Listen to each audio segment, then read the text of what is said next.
All right, let's jump right into this explainer and dig into some absolutely fascinating, newly declassified government documents.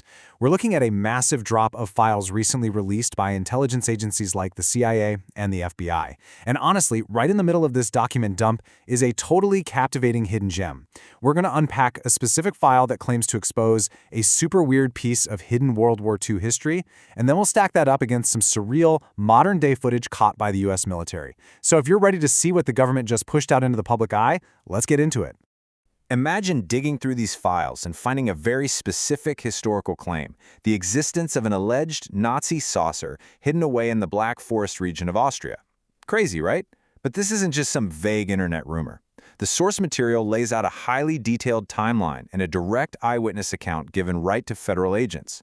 We're going to break down exactly what this informant supposedly saw, what evidence he claimed to have, and then we'll see how this 80-year-old mystery directly connects to the unexplained stuff our military is actively tracking in the skies right now. Part 1. The World War II superweapons context. To really wrap our heads around this declassified file, we've first got to step back and ground ourselves in the reality of the 1940s. Look, by the end of the war, Germany was literally throwing everything at the wall in a desperate bid to turn the tide. They were pumping out experimental technology left and right, stuff they called their wonder weapons. Now, a lot of it didn't work or just wasn't viable in time, but the engineers behind these projects were undeniably brilliant. Through Operation Paperclip, the U.S. actually brought a ton of these scientists over to America, the most famous, of course, being Wernher von Braun, who basically built our rocket programs and became a massive figure at NASA. So this historical backdrop of radical, anything-goes aerospace engineering, it's the absolute perfect stage for the bizarre claims we're about to look at. Which brings us to Part 2, the 1967 FBI report. Let's pry open these declassified secrets. Picture this. It's April 26, 1967. A guy named Paul Prell walks right into the FBI office in Miami and just lays out this incredible timeline of his military service. He tells them he graduated from the German Air Force Academy back in 1943. By early 44, he's flying for the Luftwaffe on the Russian front, but late 1944 is where the story takes a massive left turn. Prell claimed he got pulled from standard duty and reassigned as a test pilot for a top-secret project out in the Black Forest of Austria. And that perfectly sets up Part 3, the 1944 Black Forest sighting. So Prell tells the feds that while he was out there in this heavily guarded Austrian forest, he saw a highly unusual aircraft built by a German engineer named Königsegg, a guy Prell just assumed was grabbed by the Allies after the war. And he didn't just describe some blurry light in the sky, he gave the agents exact measurements. The biggest takeaway? He stated for a fact that this craft was exactly 21 feet in diameter. The FBI document actually goes on to list the specific nuts and bolts of this thing. Prell reported that this 21-foot craft was saucer-shaped, right, and fully radio-controlled. For power, it had several jet engines just mounted all around the outside. But here's the absolute wildest mechanical detail.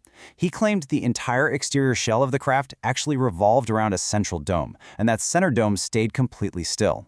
According to him, this crazy spinning machine could fly super high and at just unbelievable speeds.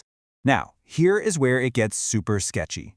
Prell's actual job was to photograph this thing while it was flying. He swore to the FBI that he had kept a negative of a shot he took from 2,000 feet up in the air, plus a photo of the object parked in a hangar, a photo he explicitly noted was, quote, allegedly made at the risk of my own life. The FBI file literally mentions a Xerox copy of the negative attached to the last page. But guess what? When the U.S. government finally released this document dump, those photos were completely missing. The FBI kept the detailed write-up, sure, but the actual visual proof he supposedly handed over just vanished into thin air. Moving on to Part 4, Unsolved Skies, Then and Now. Let's see how this highly detailed but completely photoless paper trail builds into the much larger picture today.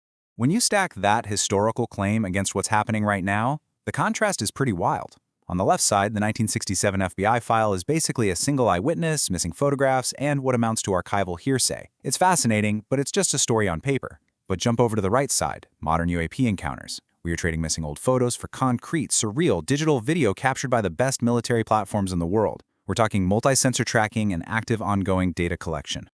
So let's jump straight into Part 5, modern military UAP footage.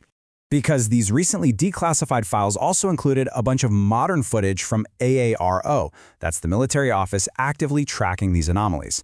Just take a look at this log. In 2024 alone, over in the Indo-Pacific Command region, they caught 1 minute and 39 seconds of a bright bulb pulling totally insane evasive maneuvers. Same region, same year, they filmed this distinctly massive, solid black object just hanging out in the sky alongside other unidentified lingering objects. Look back to 2013 in the Middle East, they tracked something just floating straight up and down. Or how about a bright light zooming right over a US warship? These aren't grainy photos taken by some rogue pilot. These are real targets tracked by highly advanced, modern US military hardware. And that brings us to the most staggering takeaway of this entire explainer. Despite having eyes on these targets with the absolute best modern technology available on the planet, all of these recent sightings remain totally unsolved. The official stance in these declassified documents, the government literally does not know what these objects are. Which leaves us with a pretty profound mystery, don't you think? As our skies remain full of things our best sensors can't identify, are we dealing with an entirely new phenomenon? Or, when you think back to that detailed 1967 FBI report about a 21-foot spinning, radio-controlled saucer, could some of these answers have been buried out in the Austrian Black Forest since the very end of World War II? The documents are out there for us to see now, but the ultimate truth? Well, it looks like we're still waiting to uncover that.